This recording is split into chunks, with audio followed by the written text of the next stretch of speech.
Business విషయాలకు వస్తే మన దేశంలో పెద్ద పెద్ద వారి పేర్లు వినిపిస్తాయి. అంబానీస్, అదానీస్, బిర్లాస్ లాంటివి. వీటన్నిటిలో ఒక పేరు మాత్రం భిన్నంగా ఉంటుంది.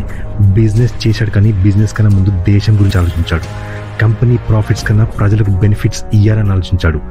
డబ్బు సంపాదించడమే కాకుండా ప్రజల ప్రశంసలు కూడా పొందాడు. మనం ఇప్పుడు మాట్లాడుకుంటున్నది రతన్ టాటా గారి గురించి.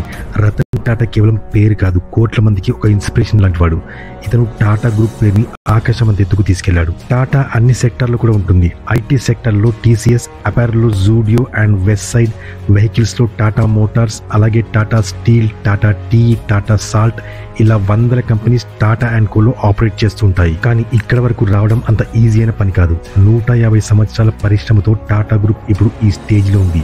ఈరోజు వీడియోలో మనం టాటా గ్రూప్ ఎక్కడ స్టార్ట్ అయింది, ఎప్పుడు స్టార్ట్ అయింది, ఇన్ని సంవత్సరాలు ఫేస్ చేసిన ఛాలెంజెస్ ఏంటి, సర్ రతన్ టాటా పగ్గాలు చేపట్టినాక చేసిన చేంజెస్ ఏంటి, దానివల్ల టాటా గ్రూప్ ఈరోజు ప్రాఫిట్స్లో ఉండడమే కాకుండా ప్రజల మన్నను కూడా పొందుతుంది. అంతేకాకుండా రతన్ టాటా గారి మరణం తర్వాత ఇప్పుడు టాటా గ్రూప్ను ఎవరు నడుపుతున్నారు అనే దాని గురించి ఈ వీడియోలో తెలుసుకుందాం. అందుకే ఈ వీడియో చివరి వరకు చూడండి, చాలా ఇంట్రెస్టింగ్గా ఉంటుంది.